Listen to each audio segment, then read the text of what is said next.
and welcome to the X22 Report. My name is Dave, and this is episode 428, and today's date is July 30th, 2014, and the title of this episode is, You Must Believe the Propaganda. We are in a full recovery, and we see the new numbers are out there. GDP is at 4%. It blew all expectations out of the water, just like we thought was going to happen. We knew they were going to come up with some type of positive number, but who knew they were going to bring it to a level like this? They are really pushing everyone to believe that we are in this incredible recovery and that the first quarter was just a fluke. It was the weather, and this is what they wanted to prove here. And we can see going further down the line, what's going to happen is they're going to revise these numbers, and I'm going to get into that a little bit later in this report about how they can manipulate the GDP numbers to make them look a lot better than they really are. This is what they did in 2013, and when we hit 2014, the first quarter, it fell apart, and they did the same thing right now. And we can see they are really pushing this very hard. And we all should be very, very nervous for them to push this hard. And when I say them, I'm talking about the U.S. government, central bankers. It really means that they're trying to convince everyone and make everyone believe that we are truly in a recovery. But all the evidence proves the complete opposite. And like I've always said, whenever a government official or a central banker comes out there and tells you that everything is fine and we're in a recovery, always think the opposite. Think back to 2008 in the beginning of the year. What did the central banker tell us? What did the government officials tell us? Everything is contained. The subprime is contained. Real estate dropped a little bit in price, but it will continue to rise. They are not forecasting a recession anytime soon. And that was in the same year we had a recession. By the way, all these statements are coming from Ben Bernanke at the time. And we can see right now they are doing the same exact thing. They are telling everyone what they want to hear. They want to hear a recovery. They want to hear everything is fine. Even if they don't feel it, they just want to hear it to make themselves feel better that there is hope, there is a job. And I hate to say this, but it is not that way. The economy doesn't work that way. Just because you hope, it doesn't come true. The economy is failing. It is collapsing right now. The retail market is collapsing. The real estate market's collapsing. The unemployment numbers are skyrocketing. These numbers they're giving us are completely fake, false, and phony. The GDP number was completely manipulated to prove to everyone that, see, it was the weather, and we know it isn't. Let's get into the economic collapse news. Now, we see out in Europe, now, things are falling apart in Europe, and there's no stopping it. It is just collapsing right in front of our faces right now. Italy's unemployment is at a critical rate right now. A recent study has shown that less than 1 out of 2 working-age Italians held a job last year amid a decade-long employment crisis. The study conducted by Bruno Tretton Associates found that Italy's employment rate stood at almost 49%. In addition, the report said the number of working-age Italians listed as inactive, meaning those who were not searching or pretty much couldn't find a job, felt no regular job was available, reached a record 20 million last year. The study has revealed that the percentage of inactive Italians also rose last year to about 44%. So they're skewing their numbers a little bit, just like the United States, showing that, unemployment is not that bad. But when you really look at it, it is awful. And we're not just seeing this in Italy. We are seeing this in France. We are seeing this in Greece, Cyprus. We're seeing this in Spain. It's starting to hit Germany. It's starting to hit the UK. And it is like a domino effect, and there is no stopping it. Once this avalanche starts, you can't stop it, and it's going to gain speed. It's going to pick up momentum. It's going to get larger and larger as it comes down the hill here. Now, Portugal plunges to 9-month lows. In France, of course, the president last year was out there saying we're in this full recovery. The Eurozone was saying the same exact thing. Obama was out there in 2013 around August, the same time last year, telling us we're in a recovery. And what are we seeing? Unemployment going up in France. We see that the housing starts fell 19% in the second quarter from a year earlier. Like I said, whatever a government official tells you, it's always the opposite. Permits, they are a gauge of future construction, and they dropped 13%. The construction is in total meltdown right now. Current figures are worrying and will be disastrous if nothing is done. Clients of the building sector are sounding the alarm bell. Pierre-André de Chalandard, Chief Executive Officer of Saint-Gobain, said this month, it's as though everything is being done to discourage investment in housing. It is falling apart. And a year ago, they said we were in this fantastic recovery. A year ago, they said, don't worry, unemployment's going to come down. The housing market's going to pick up. We are not seeing it. And Europe is collapsing right now. It's collapsing and coming down hard. Here in the States, what are we seeing? Well, ADP came out with their numbers, and of course the corporate media loves to spin these numbers, and they say, yes, we added 218,000 jobs, but they were expecting 230. So they missed their expectations. But most of them don't say that. They just say we added 218,000 jobs. And what they don't tell you all the companies that have filed worker adjustment and retraining notifications, and these are out of New York. These are the companies that are planning to lay off, and there were about 40 companies that filed this in July. And every month that goes by, more and more companies are starting to file. So what are we seeing? We're seeing Newkirk Products. They're going to lay off starting this October. Now, like I said before, come late August going into the fall, huge amount of layoffs do occur. And we're going to see a lot of them happen all at the same time. TLC Health Network, they're going to lay off 438 employees come this October. Jamaica-based Swiss Import USA will lay off about 180 workers starting in September. Now, they're filing the notices right now, and they're going to have the layoffs down the line. CanAgra Foods is going to close the plant, said it will lay off about 395 workers in October. Auburn-based Dakin will be laying off some workers starting October 12th, and they have about 400 employees, and they're going to be laying off quite a bit. So we can see companies are already gearing up because they realize this economy is going nowhere. Now, Osram AG is laying off 7,800 people right now. SMA Solar in Germany, a Germany-based company, laying off 600 people. So what are we seeing right now? We're seeing huge amount of layoffs coming down the line. And this is just the tip of the iceberg. We are going to see major layoffs, just like we saw Microsoft come out, JP Morgan saying they're laying off in their tech sector. My wife's friend who's in New York, who's places consultants throughout different businesses, said all of a sudden the jobs just dried up and contracts are being canceled, or they're just running them out. If they have a couple months left, they're saying that's it, we're done with them. Companies are going to lay off consultants first, and then they move down to the employee range. So what came out today? Well, the government, the Fed, all reported that the second quarter GDP was 4%. So if we take that 2.9%, some people say they redid it to 2.1%, and we bring it up, and we could say now the second quarter has risen by either 6.9 or 6.1%. Seems a little odd that all of a sudden we have this great recovery after a huge plunge. But we have to remember back in my report when I talked about these subprime loans for automobiles, and we're seeing a lot of delinquencies now.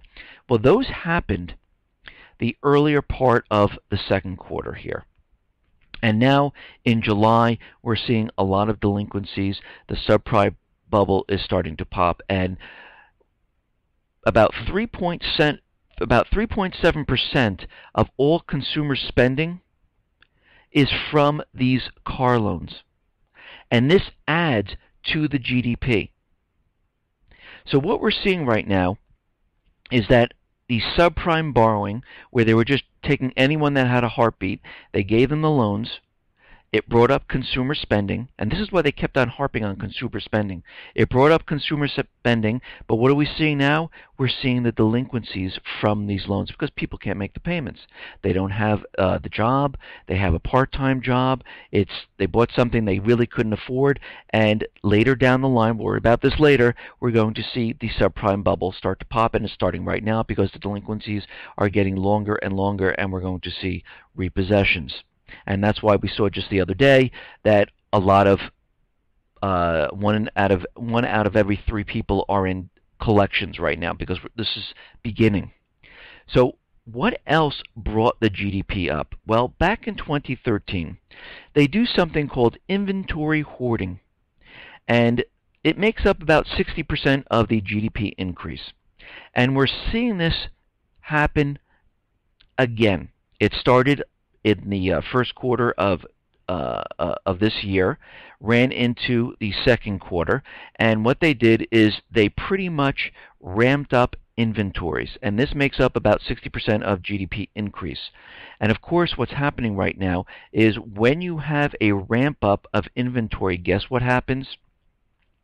Well, there has to be some type of inventory overhang, and it will be destocked. We saw this happen. They ramped up inventories the latter part of 2013, and when it came to the first quarter of 2014, it was destocked and unhoarded, and that's why we saw that crash. The same thing's happening right now. They did the same exact trick where they pushed it up again, and now we're going to see the complete meltdown, and we're going to see GDP crash again. And of course, they're going to revise this over and over as time goes on. Now, the CEO of Aetna is out there, and he is saying this doesn't really feel like a 4% growth.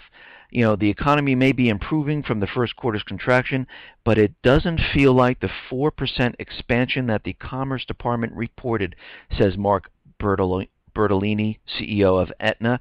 And of course, you can't feel it. These are manipulated and made up numbers to fit their agenda. They knew back in 2013 when they pretty much ramped up the hoarding of inventories. They knew it was going to crash in the first quarter of 2014, and they knew they were going to be able to blame this on the weather. Here they're doing the same thing. Now, the third quarter, that incorporates October, right? Well, let's see what we're happening in October. The Fed says they're planning to exit in that time period. We see companies laying off left and right. It's going to begin in late August, go through September and October, and we're going to see a lot more companies do this. So we're going to see a complete destruction come this fall. Now, they are ramping up and continually showing the American people, those who are paying attention to the corporate media, believing what the president's saying. He was out there giving his speeches, letting everyone know how great it is, how things are fantastic. And he did this back in August of 2013 to let us know the real estate market was recovering, but we know better. We see that it isn't recovering. And again, they're doing the same thing. Why? Because they realize the economy is going to crash. They realize it's collapsing. It's getting much, much harder to keep the illusion alive, and they will need to blame this on another country or another group, and this is what they've been ramping up for. And we see this when we look across the globe, in the Pacific, in Ukraine, the Middle East, and Africa. We can see these are all the hot points to provoke war, and this is exactly what they're doing. Now, what's very interesting about all this great news, we see the market come down, 4% growth. Oh my God, it's not really 4%, it's 6.1 or 6.9, depending on the revision that you're using here. And we're seeing the market come down. Of course, gold was smacked down at the same time, bringing it under 1,300. And what we're seeing right now is that mortgage applications, again, ending the week of July 25th, fell another 2.2%. So every week during this spring going into the fall, we're seeing mortgage applications decline. We're also seeing refinancing applications fell 4%. And this is a recipe for disaster. We're heading into a territory where we're coming out of the hot time, the hot season of real estate, and now we're seeing it ramp up where people are not taking out mortgages, people are not refinancing, prices are coming down.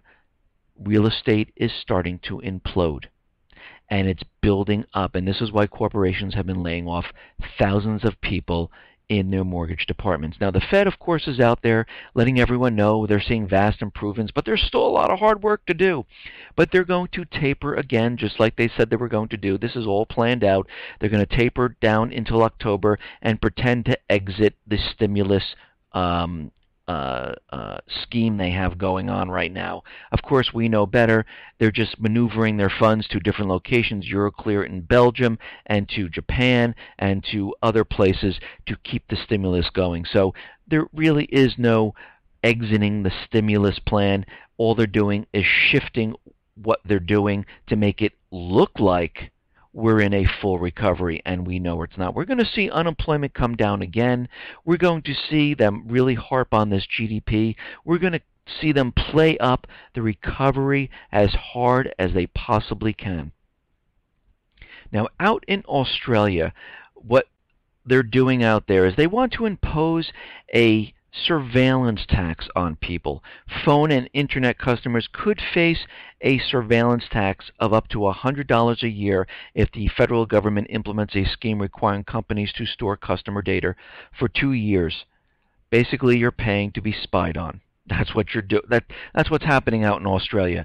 Australian Consumer Communications Action Network CEO Teresa Corbin said mandatory data retention was likely to impose a significant cost to consumers with unproven benefits to law enforcement.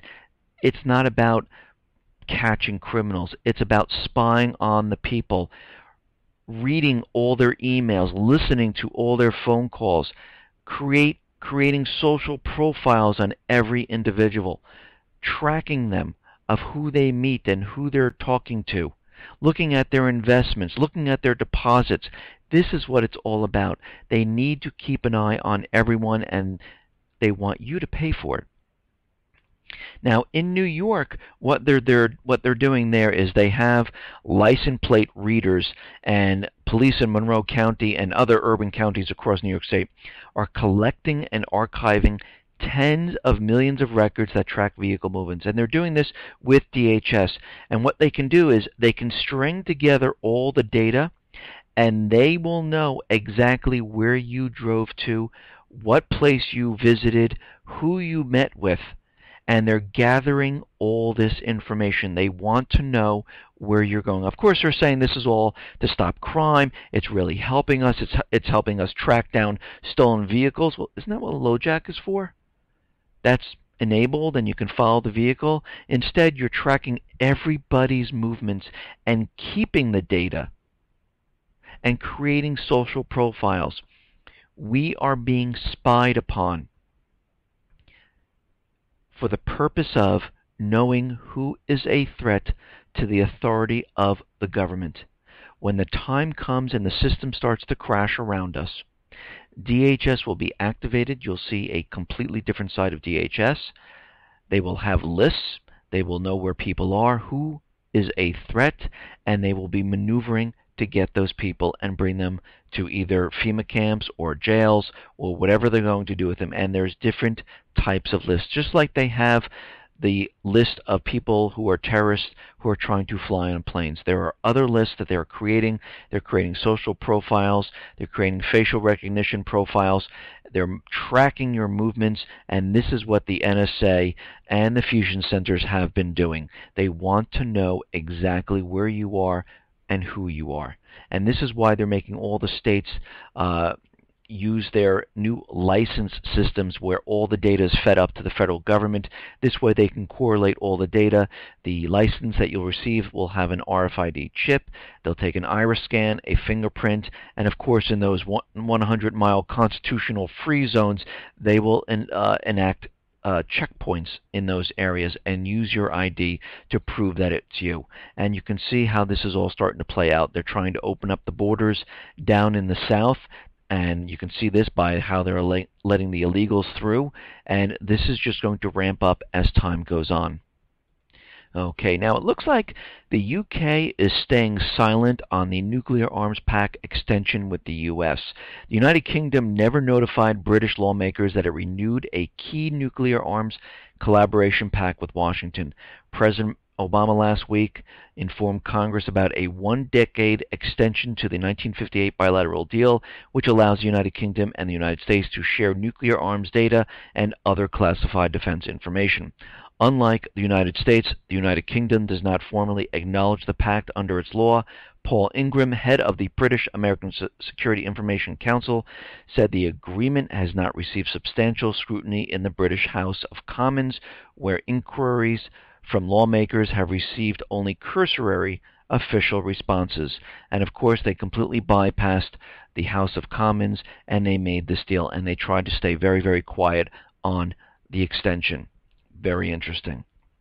Now, we see they're continually playing up the terrorist Boko Haram. Right now, there was an explosion in a Nigerian college, and they're blaming this on Boko Haram. All the other stories didn't pan out, all the kidnapping. They use all of this as a false flag to try to get the U.S. troops into these countries, because China works very, very closely with the Nigerian government. When I say they, the central bankers, U.S. government, want to get into Nigeria. They did the same thing in Somalia, Sudan, and other Mali, Chad. They did it to every single one of these nations, and they really want to get into Nigeria, because wherever China is, that's where the United States wants to be, because they do not want China to get the natural resources of the area. They don't want them to have control of the countries. And again, China is pumping in billions of dollars into the infrastructure into Central Africa. Most of the Central African nations are ramping up their yuan renminbi reserves, dropping the dollar. Kenya is now a clearinghouse, and this is just continually moving forward as time goes on, and we see a lot of nations and corporations moving to yuan and renminbi, keeping it in their reserves, doing trades in that. They are protecting themselves from when the dollar collapses. Now, we understand the U.S. and the EU impose more sanctions on Russia, and right now what we're seeing is that Visa and MasterCard not affected by the sanctions whatsoever. The Bank of Moscow not affected by the sanctions, because most of their transactions have nothing to do with the dollar. They are completely separate and apart. And Russia said any other type of banking problems with these sanctions, if they should occur, the Central Bank of Russia will take care of it and step in if they need to.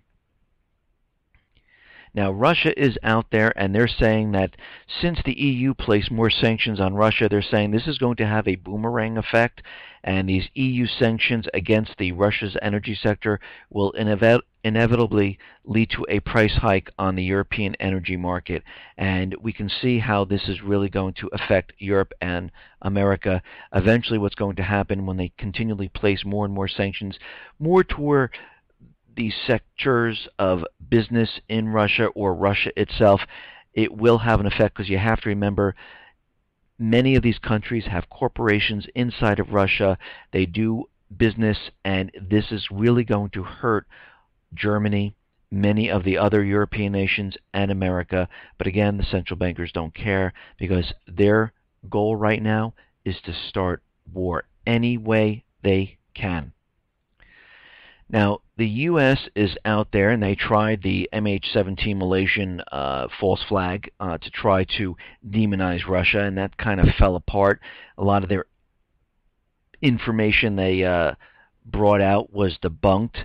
And then they said, oh, well, Russia is invading Ukraine. They have troop buildup. Well, it looks like international inspectors debunked that. They said, no, we see no evidence whatsoever that Russia is building up troops or even invading Ukraine. Then they tried to say that Russia is firing into Ukraine, and they brought up this ridiculous Google map and drew all over it and showed magnified areas of the scarring in the soil, and this was debunked because it wasn't satellite information. A lot of the magnified boxes didn't even match the smaller boxes that they had there, and these were Google Maps which were drawn on. Again, this is not real intelligence data. We didn't see real satellite imagery. We didn't see any type of information coming out of all the ships that are in the Black Sea. We saw none of that. All we saw were snapshots of Google Maps with drawings on them, and they're trying to pass this off as evidence. So what they're trying right now is they're trying to say that Russia pretty much breached the Intermediate Range Nuclear Force Treaty. Now, there's no evidence. They can't prove it. They're just out there talking. But Russia, on the other hand, wants to know about the Mk-41 vertical launching system that has come into the spotlight. They're saying the U.S. is planning to deploy those launchers in Poland and Romania as part of its global missile defense shield plan.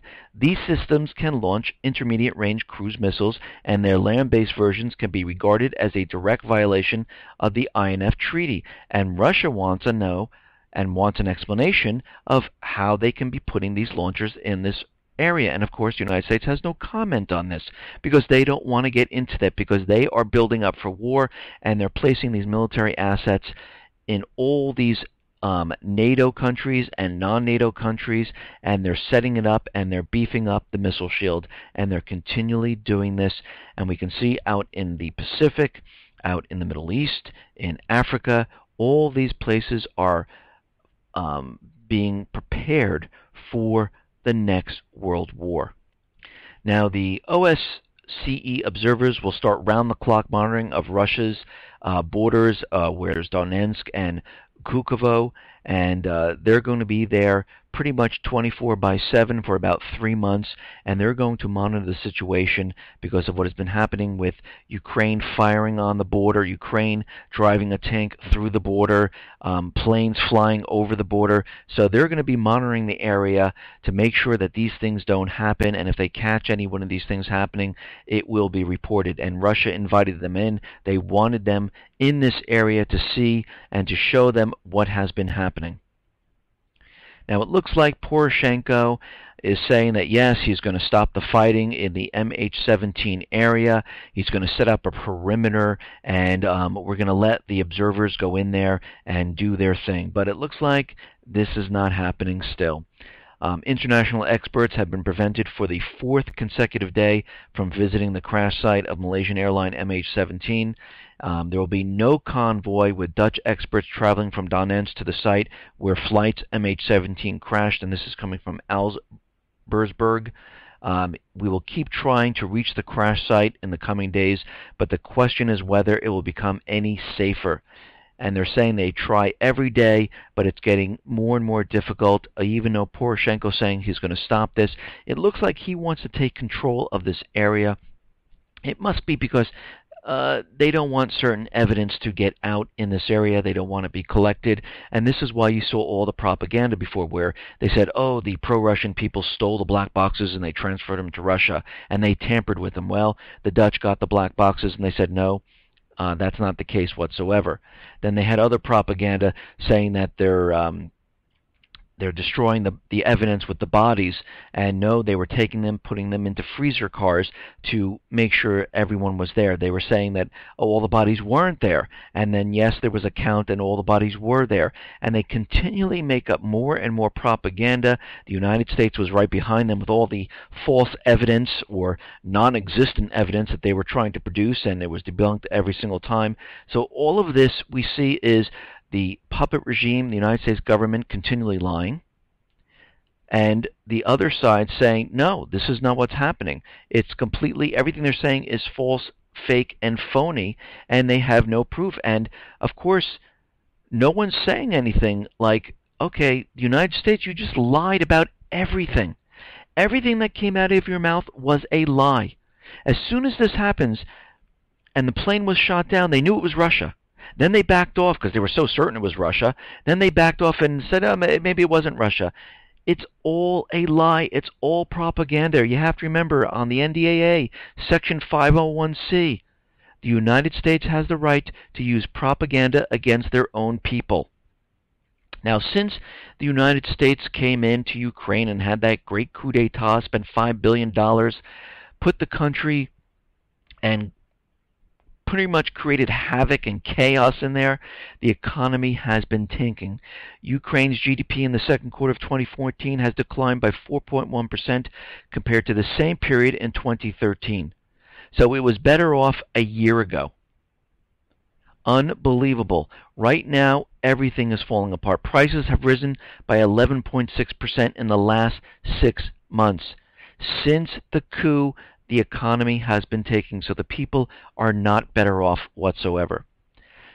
Now, in Gaza, it looks like Israel has pretty much demolished and destroyed about 5,000 Palestinian houses, and the spokesman further said that a total number of 26,270 houses had been partially damaged. United Nations reported that 215,000 Gazans have fled their homes, and pretty much it's all blocked off. The borders are blocked. They have no place to go right now, and they're trying to take shelter in places designated by the UN right now. And it just like we have a huge humanitarian crisis going on in Gaza.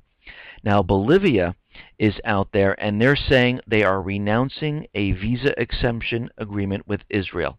Why? Because President Evo Morales announced that Israel is now a terrorist state. They're designating Israel as a terrorist state. It means, in other words, we are declaring Israel a terrorist state, he said. The treaty has allowed Israelis to travel freely to Bolivia without a visa since 1972.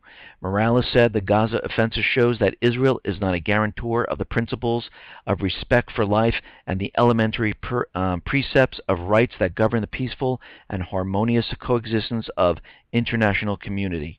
And you can see right now the word is spreading. There are more pro-Gaza protests, and it's spreading across the world. It's even happening in Tel Aviv, inside Israel, where people are protesting, saying this is absolutely ridiculous. They need to stop the fighting. And this is why they came out with that story that if they remove Hamas completely, the Islamic State might replace them, and it'll be a lot worse. So they're trying to look for an out right now because the story is falling apart and they need an out. Now, it looks like the U.S. is going to plan to sell about 5,000 Hellfire missiles to Iraq in a $700 million deal. At the same time, Iraq has made a $1 billion deal with Russia.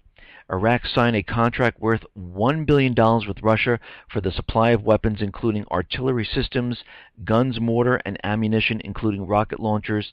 And Russia will sell to Iraq 2 to 3 battalions of Grad rocket launchers and a large amount of mortars and anti-tank missiles and others. So they made a huge deal with Russia. You have to remember, Russia is now backing Maliki.